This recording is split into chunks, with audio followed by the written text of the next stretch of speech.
No life ever grows great until it is focused, dedicated, disciplined, and organized. Hello, welcome to Easy Way to Learn English. Today we will study about preposition. As you know, we have already learnt about noun, pronoun, adjective, verb and adverb. तो today we will go through preposition. तो first हमें क्या करना चाहिए, हम करते हैं इसके नेम का पोस्टमार्टम जो कि है प्रेपोजिशन. इसी से निकालेंगे इसका मीनिंग कि क्या होते हैं प्रेपोजिशन. तो what are prepositions. Preposition, pre का मतलब होता है पहले, पोजिशन का मतलब होता है प्लेस्ड, मतलब कोई प्लेस कर लेना, कोई जगह ले लेना. तो प्रेपोजिशन, प्रेपोजिशन मतलब जो वर्ड नाउन या प्रोनाउन और किसी वर्ड से पहले आकर अपनी पोजीशन ले लें, दैट आर कॉल्ड प्रेपोजिशन. तो इनकी अब इसकी डेफिनेशन देख लेते हैं.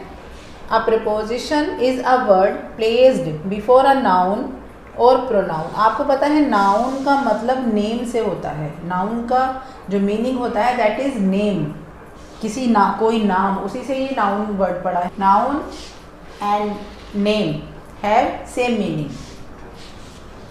और प्रोनाउन, ऐसे ही प्रोनाउन जो नाउन का प्लेस ले ले, that are pronoun. To show direction, जो हमें डायरेक्शन बताते हैं. कौन बताते हैं direction. I am reading the definition of preposition. A preposition is a word placed before a noun और pronoun to show direction, time, place, relation और to introduce an object. जो हमें इंट्रोड्यूस कराते हैं ऑब्जेक्ट से और हमें क्या क्या बताते हैं. नाउन और प्रोनाउन से पहले प्लेस होते हैं, उनसे पहले अपनी पोजीशन ले लेते हैं और हमें शो करते हैं, डायरेक्शन बताते हैं, टाइम बताते हैं, प्लेस बताते हैं और रिलेशन बताते हैं. टाइम भी बताते हैं, जैसे कि एक एट प्रीपोजिशन होता है, वो हमें टाइम बताता है, एट 9 o'clock, एट 5. और प्लेस भी बताता है, जैसे हम कहें कि where are you, I am at Connaught Place, I am at market, कोई भी shop, at this shop, I am at mall, कोई भी मॉल का नेम हो सकता है. तो इस तरह से हमें प्लेस बताते हैं और हमें टाइम बताते हैं. और क्या बताते हैं, डायरेक्शन बताते हैं. ठीक है ना. There are 4 or 5 types of preposition, but I have taken only 3 types of preposition, क्योंकि दीज आर मेन. तो मैंने मेन यहाँ पर लिए हैं. तो किस तरह से मेन पोजिशन प्रेपोजिशन है. सिंपल प्रेपोजिशन जैसे कि at, on, of, in, up, by, under. I think इनके नाम से, तो इनके मीनिंग से आप इंट्रोड्यूस होंगे. जैसे कि एट होता है, एट का मतलब होता है, एट हम वहाँ यूज़ करते हैं जहाँ पर हमें दिखाना होता है किसी टाउन, विलेज या कोई एक पॉइंट के बारे में बताना होता है. I am at railway station, I am at bus stop. इस तरह से एट को एट शो करता है कोई छोटी मोटी जगह और कोई टाउन और विलेज. जो बड़े बड़े शहर, बड़ी बड़ी सिटीज़ होती हैं, उनके लिए हम इन का यूज़ करते हैं. I am in Mumbai, I am in Delhi, इस तरह से. ऐसे ही ऑन, ऑन जब कोई भी आर्टिकल जब हमारा टच होता है, जैसे कि ये मार्कर हैंड से टच हो गया, टच होके जब रखा जाता है तब ऑन का यूज़ किया जाता है. The marker is on my hand. इस तरह से अगर मैंने रख लिया, the marker is on my hand. Of, of का मतलब होता है का. The name of my teacher, the name of my brother. इस तरह से ऑफ का यूज़ करते हैं. अप का मतलब होता है कोई चीज़ ऊपर होती है. By, I am going by train, by bus. इस तरह से बाय का यूज़ करते हैं. द्वारा और से के सेंस में हम इसका यूज़ करते हैं. अंडर का मतलब होता है नीचे. जैसे कि my hand is under the marker, मेरा जो हैंड यह मार्कर के नीचे आ गया है, तो my hand is under the marker. अब होते हैं कुछ, ये तो थे सिंपल प्रेपोजिशन जिनमें सिर्फ 1, 2 और 3 वर्ड्स ही होते हैं. मोस्टली 2 और 3 वर्ड्स होती है. जो कि एक सिंगल वर्ड होता है, वो होते हैं सिंपल प्रेपोजिशन. कंपाउंड प्रेपोजिशन में क्या होता है, कंपाउंड प्रेपोजिशन 2 सिलेबल को मिलाकर बनते हैं, 2 और 3 सिलेबल को मिलाकर बनते हैं. जैसे कि into, on to, up to, before. Be का मतलब एक तो बी अलग से ये बी है और एक फोर है. 4 का मतलब वैसे भी आगे वाली चीज़ होती है, आगे 4 और एक B4, तो बिल्कुल सामने हो गया इसका मतलब। बिसाइड, एक साइड, इनटू, जैसे अभी मैंने आपको बताया था इन का यूज़, जैसे कोई चीज़ कहीं रखी है अंदर की साइड, एरिया बिल्कुल क्लोज एरिया, इनक्लोज एरिया, जो वो है उसका एरिया वो इनक्लोज्ड है, वहाँ रखिए, तो उसके लिए हम इन का यूज़ करेंगे। लेकिन अगर कोई मूवमेंट में जाती है, the cat jumped into the river, अगर वो मूव करती हुई कोई चीज़ जा रही है, जैसे कि कैट मूव करती हुई रिवर में गई है, तो उसके लिए हम इनटू का यूज़ करते हैं मूविंग स्टेट में। ऑन टू का भी सेम यूज़ है, छलांग लगाते हुए अगर कोई चीज़ मूव करती हुई जाती है, मूवमेंट होता है, तब हम ऑन टू का यूज़ करते हैं। सेम अप टू, बिफोर सामने या पहले, और बिसाइड एक साइड या उसके अलावा। Next is phrase preposition. Phrase preposition में 2 और 3 वर्ड्स मिले होते हैं, जैसे कि in place of, in spite of, instead of. अभी हम इनके मीनिंग, इनके थ्रू द एग्जाम्पल हम समझेंगे इनके बारे में कि इनको हम कैसे कैसे प्लेस कर सकते हैं और इनके इंग्लिश में क्या क्या यूजेस हैं। इंग्लिश ग्रामर में प्रेपोजिशन का एक अहम रोल है। इसके बिना अगर हमें पता नहीं चलता कि सब्जेक्ट और जो उसका वर्ब है और जो उसका ऑब्जेक्ट है उनमें क्या रिलेशन है, नाउन और प्रोनाउन का प्रेडिकेट पार्ट से क्या रिलेशन है, हमें पता नहीं चल पाता है। डायरेक्शन, प्लेस, ये सब बातें हमें प्रीपोजिशन से ही पता चलती हैं। तो देखते हैं प्रीपोजिशन का use. At first we will see the usage of at. At का यूज़ हम करते हैं कोई छोटे एरिया के लिए, जैसे कि मवाना एक छोटा सा विलेज है, तो उसके लिए हम एट का यूज़ करेंगे। Manu lives at Mawana. अगर मैं लगा दूँ इसका डिस्ट्रिक्ट का नेम, तो मैं लिखूँगी मनु लिव्स एट मवाना इन। इनके बाद जो भी डिस्ट्रिक्ट, मुजफ्फरनगर जो भी डिस्ट्रिक्ट होगा वहाँ इन लगा कर मैं बात करूँगी, या वो सिटी जिस सिटी के आसपास का एरिया है वहाँ भी मैं इन लगा के बात करूँगी। लेकिन सिर्फ मवाना है तो मैं एट लगाऊंगी। आई शैल रीच यू एट 5 o'clock। जब हमें टाइम बताना होता है 5 o'clock, 3 o'clock, 3 PM, 9 PM, then we will use at as a preposition. Look at the board, किसी पॉइंट को फोकस करने के लिए, जैसे कि मैं बोर्ड को फोकस करूं तो मैं एट का यूज़ करूंगी, लुक एट द बोर्ड। और लुक एट मी, मेरी तरफ देखो तो लुक एट मी, वो भी आपको मैं फोकस करना चाह रही हूँ अपनी साइड। जब मैं किसी पॉइंट पे फोकस करने की बात करूंगी then I will use eight.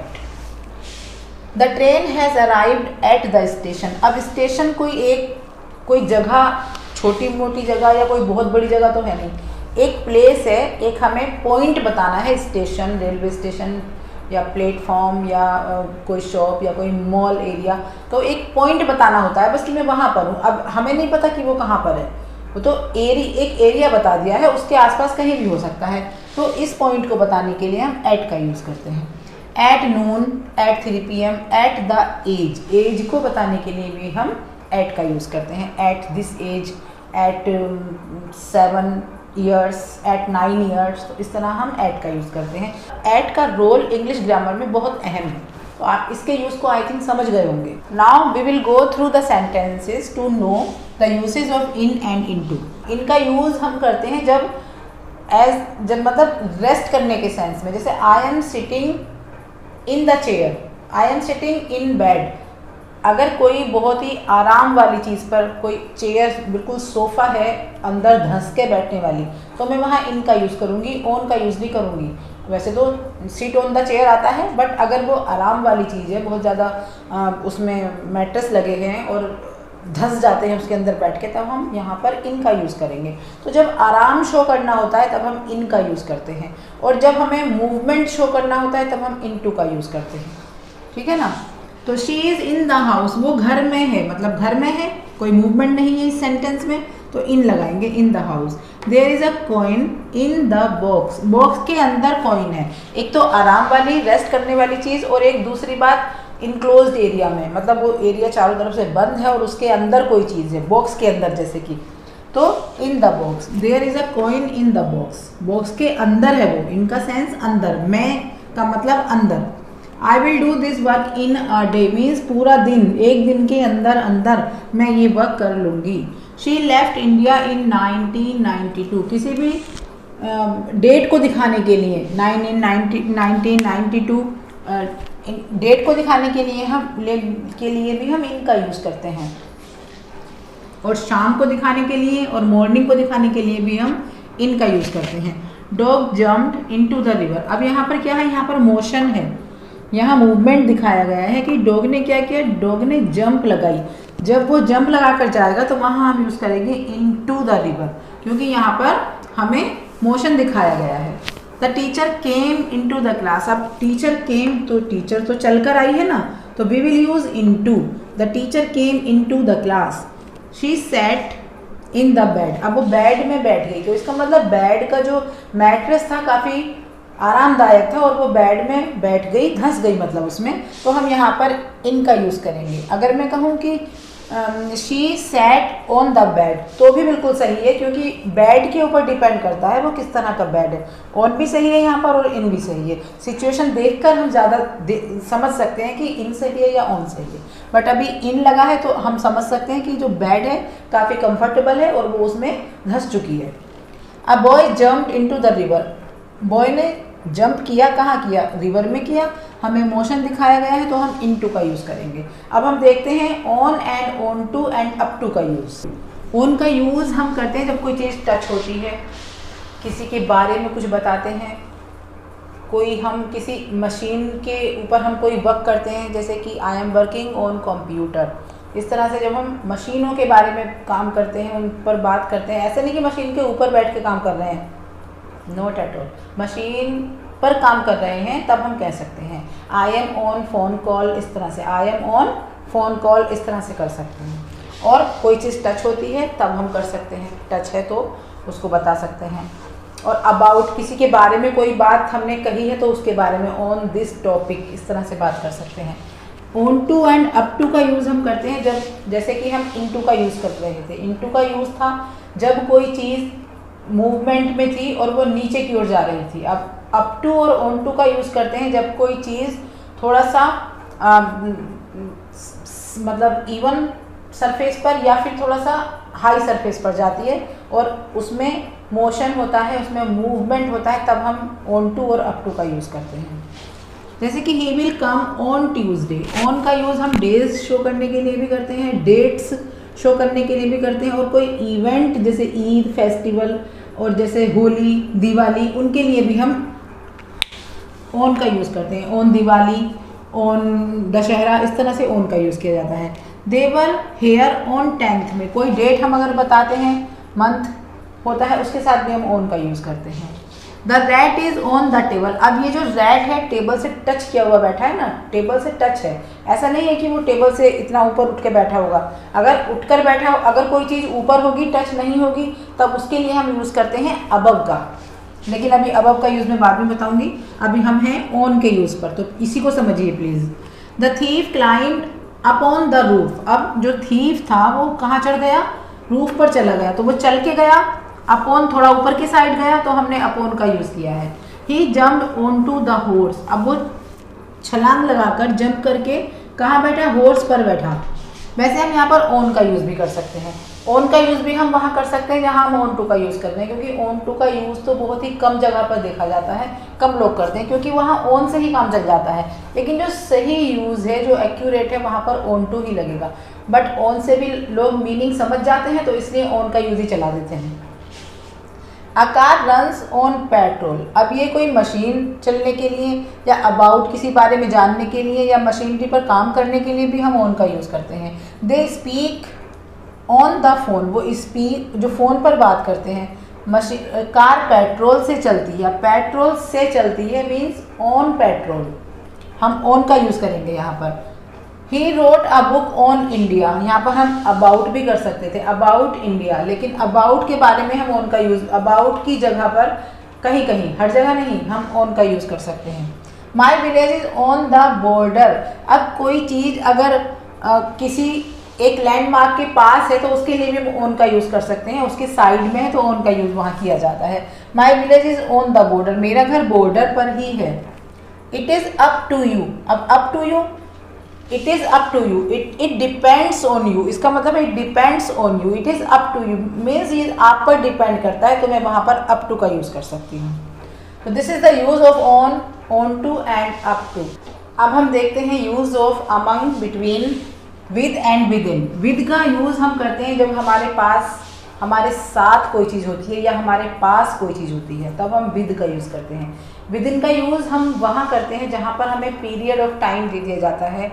I have to finish this mango within 2 minutes, मुझे ये मैंगो 2 मिनट्स के अंदर ही अंदर खा लेना है, ख़त्म कर देना है।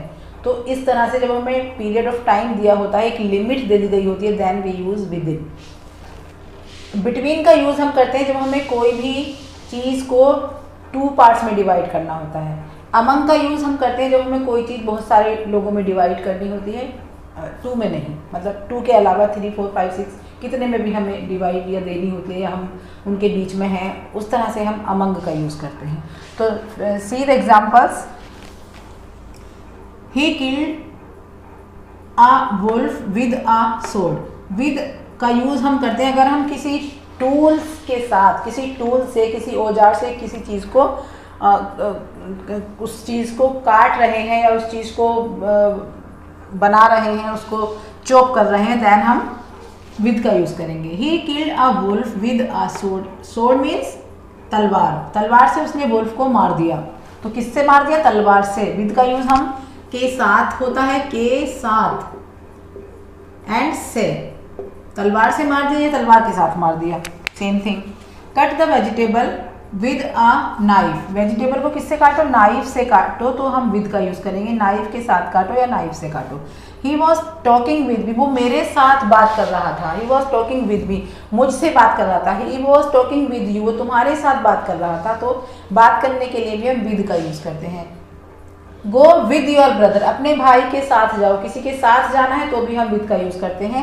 गो with your brother, go with your friends. I will return within a week, एक वीक के अंदर ही अंदर, मतलब विद इन का मतलब एक लिमिट दी गई है, एक टाइम ऑफ पीरियड दिया, पीरियड ऑफ टाइम दिया गया है कि उसके अंदर ही अंदर मुझे वापस आना है। तो I will return within a week और within a month, this is the period of time. The house stands among trees. अब ये हाउस कहाँ पर है? Among trees. ट्रीज 2 नहीं है, बहुत सारे ट्रीज है, ना 1 है ना 2 है, मीन्स अमंग ट्रीज। ट्रीज वैसे भी प्लूरल वर्ड है ऑफ ट्री, तो यहाँ ट्री के बीच में एक मकान है। अब एक चीज़ और, among, amid and amidst are same thing. हम यहाँ पर अमिड भी यूज़ कर सकते हैं, हम यहाँ पर अमिड्स भी यूज़ कर सकते हैं। दोनों हम 3 words give same meaning, same meaning. The house stands among trees, the house stands amid trees, the house stands amidst trees. She is sitting between you and me, वो मेरे और तुम्हारे बीच में बैठी है। Divide this mango between Ram and Shyam, means 2 के लिए यूज करेंगे बिटवीन, ठीक है। Now we will understand the meaning, the usage of during, for, by, with, from, to, till and until. During means होता है कि के दौरान, किसी चीज़ के दौरान, जैसे कि जब लड़ाई हुई उसके दौरान वो कहीं बाहर चला गया। He went to Japan during the war, जब वॉर हुई तो उसके दौरान, मतलब पूरे वॉर के दौरान वो वहाँ नहीं था, कहाँ था? जापान चला गया था। तो दौरान के लिए हम ड्यूरिंग का यूज़ करते हैं, हिंदी दौरान। They went to Japan for 2 months, for का यूज़ वहाँ करते हैं, जैसे वो जापान अभी भी गया, वो जापान तभी भी गया था, लेकिन अब कैसे गया Japan? They went to Japan for 2 months, वो 2 महीने के लिए जापान चला गया। और ड्यूरिंग द वॉर जापान चला गया। बाय का यूज़ हम करते हैं, the tiger was killed by Amar. अभी कि ये किसी पर्सन से बात हो रही है, पर्सन ने उसको मारा है, मीन्स एजेंट। जब कोई एजेंट वहाँ पर वर्क करेगा तब हम लगाएंगे बाय का यूज़। और this is a passive voice sentence, passive verb है इसमें। The tiger was killed by Amar. और अगर हम कोई एजेंट नहीं होगा, कोई ऑब्जेक्ट होगा, कोई टूल होगा, तो वहाँ पर विद का यूज़ करेंगे। A letter was written with a pen. I think we are clear with it. जब हम एजेंट के द्वारा कोई काम होगा तब वहाँ पर बाय का यूज़ होगा, और अगर कोई कोई आर्टिकल या कोई टूल से बात होगी, उसको टच करके लिखा है जैसे कि एक लेटर, तब वहाँ पर विद का यूज़ करेंगे। पेन के साथ उन्होंने एक लेटर लिखा।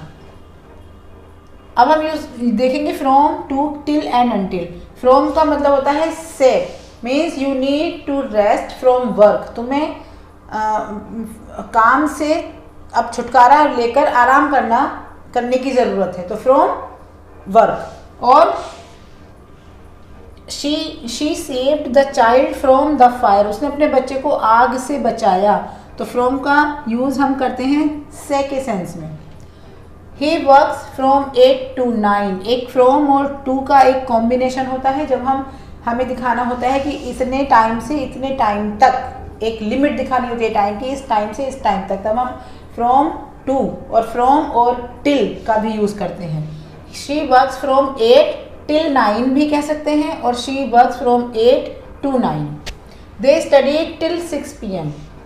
टिल 6 PM का मतलब यह है कि हमें पता नहीं कब काम करना शुरू किया था, पर उसने 6 बजे तक, 6 PM तक स्टडी की। यहाँ पर 8 बजे से 9 बजे तक की वर्क किया उसने, और यहाँ पर 6 बजे तक। अब पता नहीं कितने बजे से किया, nobody knows. Please stay here until next Monday. Until means तक, तुम नेक्स्ट मंडे तक यहीं रुक जाओ। Please stay here until next Monday. Until का मतलब जब तक कि मंडे ना आ जाए, इस तरह से इसका सेंस है। वैसे तो हम एक सिंपल वे में कह सकते हैं कि मंडे तक you will stay here. She saved the child from the fire, आग से उसने अपने बच्चे को बचाया। नेक्स्ट इज ऑफ, OFF, जैसे कि हमने यूज पढ़ा था ऑन का, ON, on. This is the opposite word of on, this is of, OFF, of. जैसे हम टच करने की बात कर रहे थे कि जब कोई चीज़ किसी सरफेस से टच होती है तब हम वहाँ ऑन का यूज़ करते हैं, ठीक है। अगर कोई चीज़ सरफेस से अलग होती है, उसको वहाँ से मूव कर जाती है और रिमूव हो जाती है, तब हम उसको कहेंगे ऑफ। जैसे कि स्विच ऑफ द लाइट, मतलब जब हम लाइट को स्विच ऑफ करते हैं तो कनेक्शन रिमूव कर देते हैं उसका लाइट से, तो स्विच ऑफ द लाइट, वहाँ पर हम यूज़ करेंगे ऑफ का, OFF। Get off the leg from my cycle, मेरी साइकिल से अपना पैर हटाओ। Get off, OFF, off means हटाओ, यानी कि उसके सरफेस से जहाँ तुमने टच किया हुआ उससे अलग कर दो, तो हम वहाँ पर ऑफ का यूज़ करते हैं। The book slipped of the table, book table से गिर गई, स्लिप हो गई, तो अब उसके जो सरफेस था टेबल का उससे हट गई ना, वहाँ से वो डिसकनेक्ट हो गई, तब हम उसको बोलेंगे ऑफ द टेबल। और वो अगर रखी जाती, हम उसको रखते, तब हम बोलते on the table, it is placed on the table. अब लेकिन वो वहाँ से हटी है, रिमूव हुई है, तब हम ऑफ का यूज़ करेंगे। The mango fell off the tree, mango tree से गिर गया, तो ट्री से जो वो टच था वो वहाँ से टूट कर गिर गया, हट गया वहाँ से, उसने उसने सरफेस को, उसकी जो टचिंग थी उसको उसने लीव कर दिया, छोड़ दिया। वैसे ज़्यादातर मोस्टली लोग बोलते हैं the mango fell from the tree, पेड़ से गिर गया। हिंदी का एकदम से डायरेक्ट मीनिंग लगा लेते हैं से और पेड़ से, तो फ्रॉम हो गया, वो भी सही रहता है, समझ में आ जाता है। पर जो करेक्ट प्रीपोजिशन है वहाँ पर this is of. Switch off the light, he died of fever. अभी मैंने ऑफ का यूज़ आपको बताया था कि ऑफ का मीनिंग होता है का, लेकिन ऑफ अगर कोई किसी बीमारी से कोई सफ़र कर रहा है और उसकी डेथ हो जाती है, तब हम वहाँ पर ऑफ का यूज़ करते हैं। He died of fever, he died of corona, he died of pneumonia, इस तरह से ऑफ का यूज़ करेंगे बीमारी के लिए। ही जम्प्ड ऑफ द हॉर्स, उसने हॉर्स से जंप किया। अब वो जो हॉर्स की जो बैक थी, जो उसकी जो सरफेस थी, वहाँ से वो अलग हो गया, तो we will use OFF, off. He jumped off the horse. I have passed through many difficulties, through का मतलब होता है मतलब पूरी तरह से, आर से पार हो जाना, तो आई have passed through many difficulties. Through यहाँ पर सेंस को बता रहा है कि बहुत सारी डिफ़िकल्टीज से होकर गुजरना, तो वो कैसे गुजरी है, बहुत सारी डिफ़िकल्टीज से होकर गुजरी है, तो हम वहाँ यूज़ करेंगे थ्रू का। हाँ, वो नहीं, आई लिखा है मैंने यहाँ पर, तो मैं ही समझ लीजिए, no problem. I have passed, मैंने बहुत सारी डिफ़िकल्टीज से होकर मैं गुजरी हूँ, तो यहाँ पर मैंने थ्रू का यूज़ किया है। We should be kind towards the animal. Towards का मतलब होता है की तरफ, टूवर्ड्स का मतलब की तरफ। वी शुड बी काइंड, हमें किसकी तरफ से काइंड होना चाहिए? काइंड मीन्स दया रखनी चाहिए, उनके लिए हमें दयालु होना चाहिए। किसके लिए? एनिमल्स के लिए। तो टूवर्ड्स का मतलब हुआ की तरफ। We should be kind towards the animal, हमें जानवरों के लिए दया रखनी चाहिए, जानवरों के प्रति हमारे मन में दया होनी चाहिए। He has gone towards the station, अब टूवर्ड्स का मतलब तो की तरफ है, अब यहाँ जानवरों की तरफ था तो काइंड, बी काइंड, दया रखनी चाहिए। और अब हम स्टेशन की बात कर रहे हैं तो वो कहाँ, किधर की तरफ चला गया? स्टेशन की तरफ चला गया। टूवर्ड्स है तो स्टेशन की तरफ गया। अगर होता टू द स्टेशन तो 100% सही था कि वो स्टेशन ही गया है, लेकिन टूवर्ड्स द स्टेशन, वो स्टेशन की तरफ गया है। श्योरिटी नहीं है कि वो स्टेशन पर ही गया है। अगर हम यहाँ पर टू का यूज़ करते तो इट मीन्स कि वो स्टेशन ही गया है, टू द स्टेशन, वो स्टेशन पर ही गया है।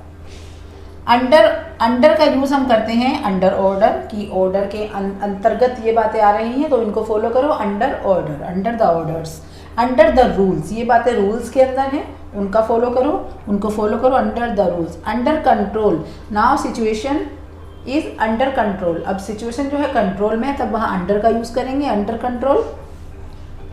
अंडर द इम्प्रेशन, अब वो मतलब अगर किसी ने किसी से बात की और वो उसके इम्प्रेशन में आ गया तो he is my under impression, वो मेरे इम्प्रेशन के अंदर है, मतलब वो मेरे मुझसे इम्प्रेस्ड हो गया है, he is under the impression. Under threat, वो उसकी धमकी में आ गया है, थ्रेट में धमकी देना, धमकी, तो वो उसकी धमकी में आ गया है तो he is under my threat, वो मेरी धमकी में आ गया है। अभी हम, ये तो था अंडर का यूज़ इस तरह से। अंडर का यूज़ होता है नीचे, जैसे कि the cat is under the table, cat table के अंदर है, ठीक है ना, और cat is below the table. Under तो हम वहाँ यूज़ करते हैं जहाँ की जो टेबल है, टेबल का पूरा सरफेस एरिया जो है उसके नीचे नीचे अगर कोई चीज़ है तो हम अंडर का यूज़ करेंगे, करेक्ट। अब एक होता है बिलो, बिलो का यूज़ कहाँ करेंगे? बिलो का यूज़ करेंगे अगर टेबल का एरिया तो है, अंदर भी हो सकती है उसके और उसके बाहर की तरफ भी हो सकती है, मतलब होगी ज़मीन की सरफेस में, मतलब टेबल से नीचे ही है लेकिन इधर उधर कहीं भी है, then we will use below, below the table. जैसे कि हम ऑन का यूज़ करते हैं जब कोई चीज़ सरफेस को टच करती है तब हम ऑन का यूज़ करते हैं। बट जैसे अबव, अबव का यूज़ हम वहाँ करते हैं जहाँ वो सरफेस से टच नहीं होती। जैसे कि ये फ़ैन है तो हम इसको बोल सकते हैं the fan is above the bed, bed के ऊपर है फ़ैन। जैसे वॉल क्लॉक घरों में होती है, लगी होती है वॉल क्लॉक, तो ऑन द वॉल बिल्कुल करेक्ट है, ऑन द वॉल। लेकिन अगर अलमारी रखी है, वहाँ पर अलमीरा रखी है कोई या शेल्फ रखी है तो हम बोलेंगे the wall clock is above the अलमीरा और अबव द शेल्फ और अबव द बेड, क्योंकि वो टच नहीं कर रही है, वो सिर्फ ऊपर है, तो उसको हम इस तरह से यूज़ करेंगे अबव का। अब एक होता है ओवर, ओवर का यूज़ भी किया जाता है। तो ओवर का यूज़ कैसे करेंगे? जब कोई चीज़ मूवमेंट में है और उसमें मोशन है, जैसे कि बर्ड्स आसमान में उड़ रही हैं, the birds are flying over the sky, हम उसके लिए ओवर लगा सकते हैं। काइट उड़ाते हैं बच्चे तो काइट के लिए भी ओवर लगा सकते हैं, क्योंकि काइट स्टिल नहीं है, kite is moving around the sky और अराउंड यू, हमारे चारों ओर मूव कर रही है, तो उसके लिए हम ओवर का यूज़ करेंगे। ना तो टच होना चाहिए वहाँ पर और ना ही वो स्टिल होनी चाहिए, वो मूवमेंट में है अगर तो ओवर का यूज़ करेंगे। तो it was the use of over, above and on. Next use is of the preposition across and through. Across का यूज़ हम करते हैं जैसे कि एक पेपर है, जैसे कि कोई चीज़ है, पेपर है या बुक है, अगर मैंने यहाँ से यहाँ पर एक लाइन ड्रॉ की तो मैं कहूँगी I draw a line across the paper और अक्रॉस द बुक, क्योंकि मैंने यहाँ से लेकर यहाँ तक एक लाइन ड्रॉ की है और वो मुझे दिख रही है लाइन, तो हम कहेंगे कि आई ड्रॉ या any one draws a line across the book और पेपर। अब मैं करती हूँ थ्रू का यूज़। थ्रू का यूज़ हम कहाँ करते हैं? जैसे कि कोई टनल होती है या कोई सराउंडेड एरिया जो कि पूरा कवर्ड है, उसके बीच में से जब हम होकर गुजरते हैं, या हम कोई टनल के अंदर से या किसी होल से या विंडो के थ्रू गुजरते हैं, तब हम वहाँ पर थ्रू का यूज़ करते हैं। He went out through the window, वो विंडो के थ्रू होकर निकला। He the cat jumped out through the window, window के अंदर से निकला। या the train went through the tunnel. अब जो ट्रेन थी वो कहाँ से निकली, कहाँ से गुजरी, गई थ्रू द टनल, टनल से गुजरी। तो जब हम किसी ऐसी जगह से गुजरते हैं जहाँ पर वो कवर्ड है और उसके बीच में से होकर गुजरना पड़ रहा है, then we will use through. और जहाँ पर हम एक सरफेस के इधर से उधर निकलते हैं, जैसे कि रिवर को क्रॉस करते हैं, then we will use across, across the river. This is the use of across and through. Next preposition is away, away from. जैसे कि कोई चीज़ हमसे दूर जा रही है, तो he is going away from me, मुझसे दूर जा रही है। अवे फ्रॉम किसी चीज़ से दूर जाना, और टूवर्ड्स पास आना। He is coming towards me, he is going away from me, मतलब टूवर्ड्स मी मेरी तरफ आ रही है, अवे फ्रॉम मुझसे दूर जा रही है। Now we will see the usages of some preposition. कुछ वर्ड्स ऐसे होते हैं जो एक डेफिनेट प्रीपोजिशन ही लेते हैं, जैसे कि ये मैंने कुछ एग्जांपल्स लिखे हैं, इनके साथ एक डेफिनेट, एक सेट की हुई प्रीपोजिशन का यूज़ किया जाता है। अभी हम देखते हैं पहले अप का अपोजिट होता है डाउन। ऊपर जाने के लिए अप का यूज़ करते हैं और नीचे आने के लिए डाउन का यूज़ करते हैं। जैसे he is going up the stairs, वो स्टेयर्स से ऊपर जा रहा है, मीन्स सीढ़ियों के ऊपर जा रहा है। डाउन आने के लिए हम करते हैं down the stairs, he is coming down the stairs. From नहीं यूज़ होगा यहाँ पर कि फ्रॉम द स्टेयर्स, यहाँ यूज़ करेंगे down the stairs only. He is coming down the stairs, he is going up the stairs. अभी कुछ words हैं जो कि एक डेफिनेट प्रीपोजिशन को ही लेते हैं अपने साथ, जैसे कि एम, एम एट, एम के साथ 99% हम एट का ही यूज़ करेंगे। अटेंड टू, अटेंड के साथ टू का यूज़ किया जाता है। बिलोंग के साथ भी टू का यूज़ करते हैं। I belong to Dehradun, I belong to Delhi, इस तरह से टू का यूज़ करेंगे। Laugh at, he was laughing at me, वो मेरे ऊपर हंस रहे थे। Prefer to, I prefer tea to coffee, मैं चाय के मुकाबले कॉफ़ी को ज़्यादा पसंद करती हूँ। और आई प्रेफर टी, मैं चाय ज़्यादा पसंद करती हूँ टू कॉफ़ी, कॉफ़ी के मुकाबले। यहाँ पर कंपैरिजन होगा तो यहाँ पर प्रेफर का यूज़ करेंगे, प्रेफर के साथ टू का यूज़ करेंगे, सॉरी। फॉन्ड के साथ ऑफ का यूज़ करते हैं। I am fond of reading. Angry with, angry means नाराज होना, he is angry with me, वो मुझसे नाराज है तो he is angry with me. You are angry with me, तुम मुझसे नाराज हो।